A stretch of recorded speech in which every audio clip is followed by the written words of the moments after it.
India's foreign minister just said something on live TV that made Washington go silent, and even Donald Trump had to respond. This wasn't about trade deals or military alliances. This was about something America has been hiding for decades.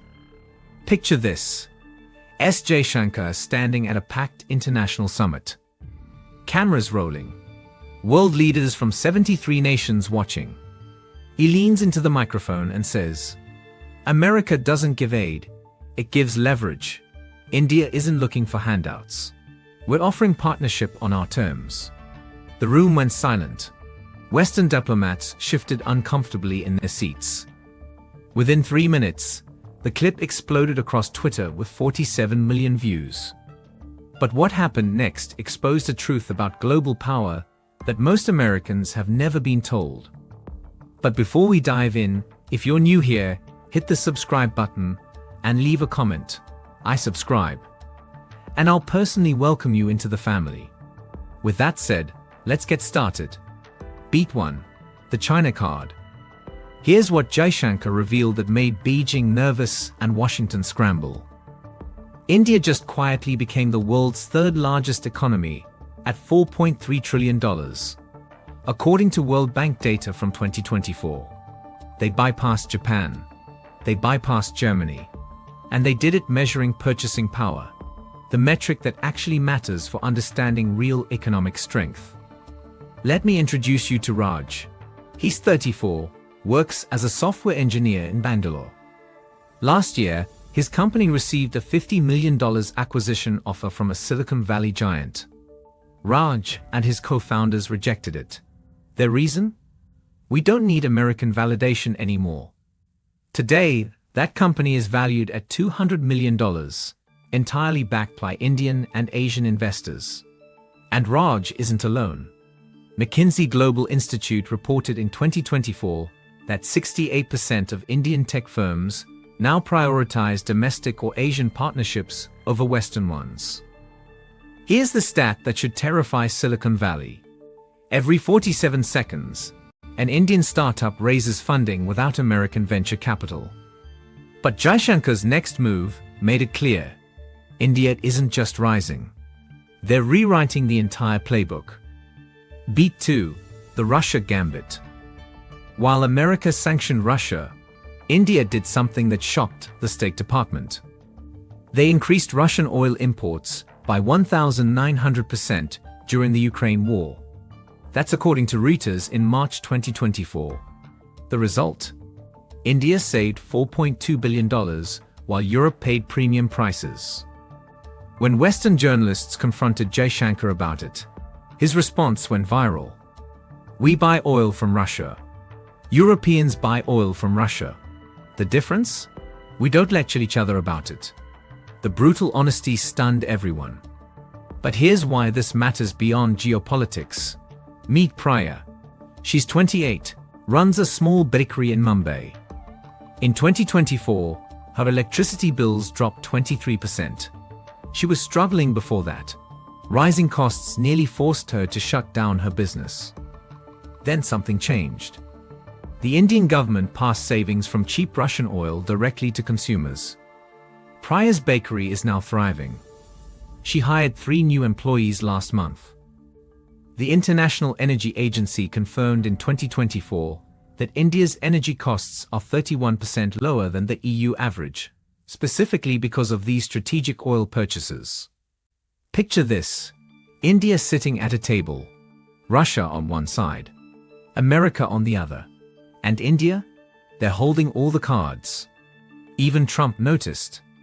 A leaked Truth Social post read, India playing it smart. Maybe too smart. That's when things got serious. But the real earthquake was what Jaishankar said about America's biggest export. Beat 3. The dollar threat. This is where it got personal for Washington. Jaishankar questioned the one thing America thought was completely untouchable. Why should global trade be held hostage to the dollar? He asked. India is exploring alternatives. And they're not just talking, they're doing it. Right now, India and the UAE are settling 15% of their trade in rupees and dirhams instead of dollars. That's data straight from the Reserve Bank of India in January 2025. India-Russia deals increasingly in rupees and rubles. And here's the kicker: 24 countries are now in active talks to trade with India using local currencies.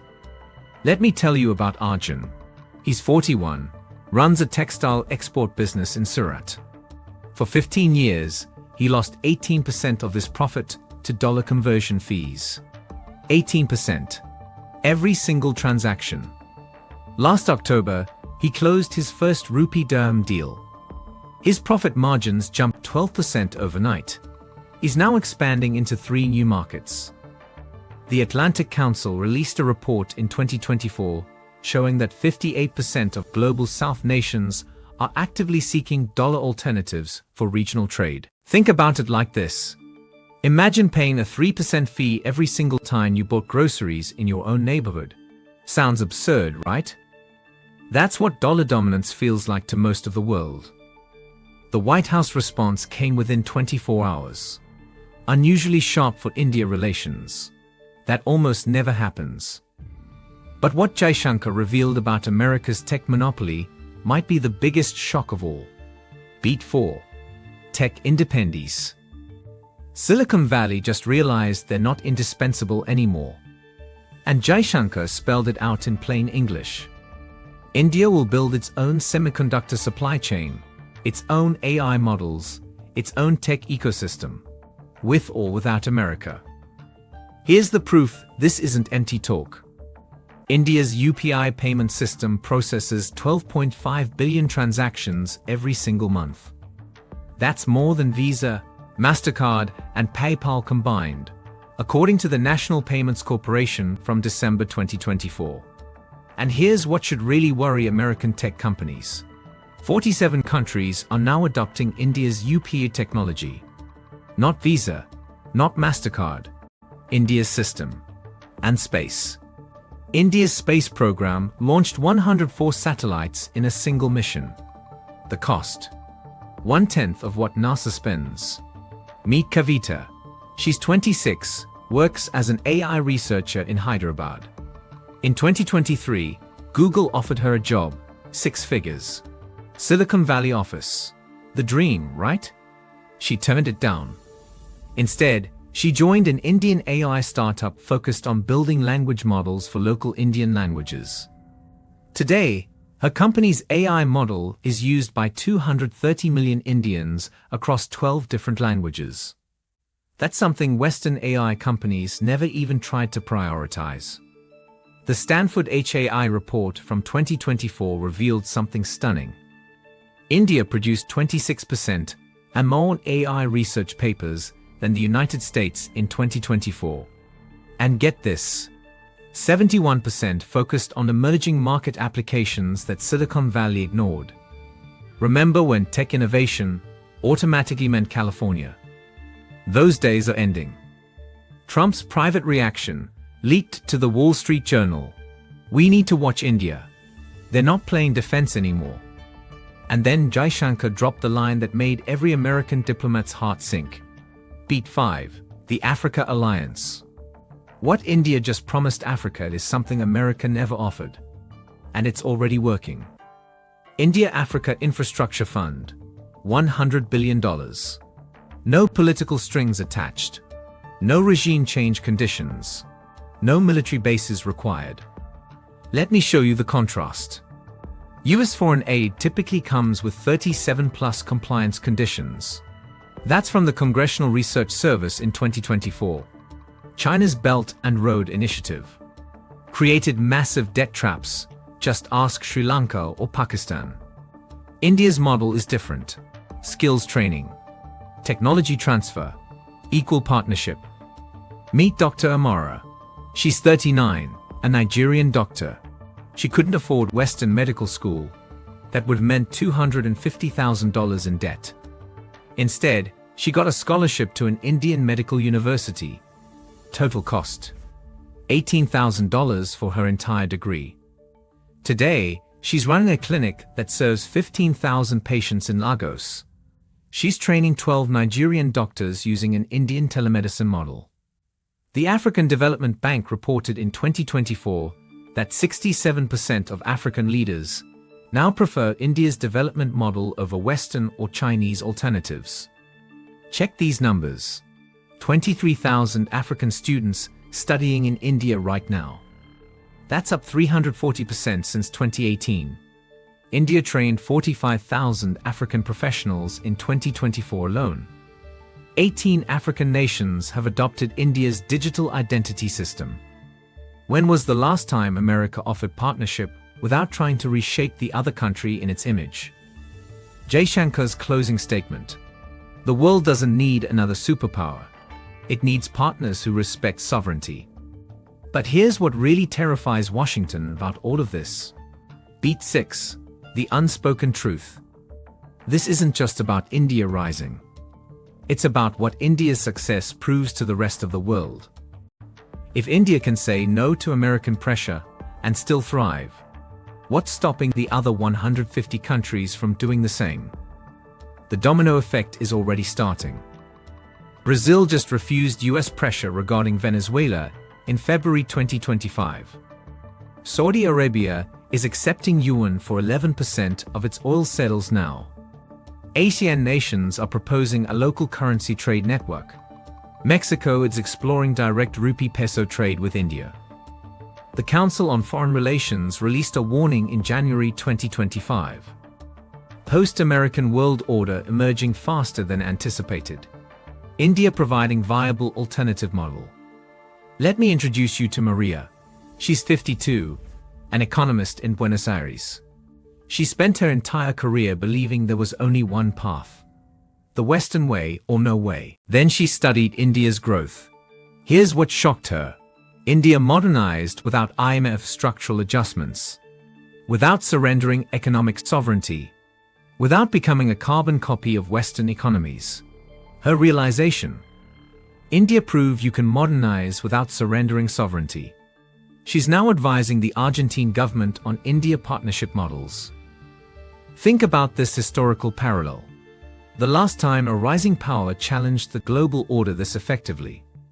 Post-World War II America dethroning Britain. History doesn't repeat, but it definitely rhymes. US defense strategists have a new term for what India's doing: soft power multipolarity. And here's why that's terrifying for Washington. It's much harder to counter than military threats. You can't bomb an idea. You can't sanction respect. Beat 7. Trump's response. Trump's reaction to Jaishankar wasn't what you'd expect. And it reveals everything about America's limited options. From leaked call transcripts, here's what Trump actually said. He called Jaishankar a tough negotiator, maybe the toughest. He privately told advisors, "We can't bully India like we did in the 1990s. He proposed a direct Modi-Trump summit with no State Department interference. Why does this matter? Trump recognizes India's leverage. 1.4 billion consumers, the fastest growing major economy. Military pressure. Impossible. India has nuclear weapons and shares borders with China and Pakistan. Economic sanctions. They'd hurt American tech companies more.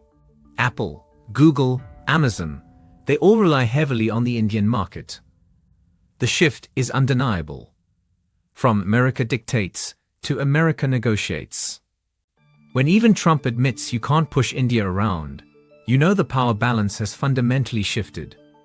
Henry Kissinger said this in his final interview before his death in 2024.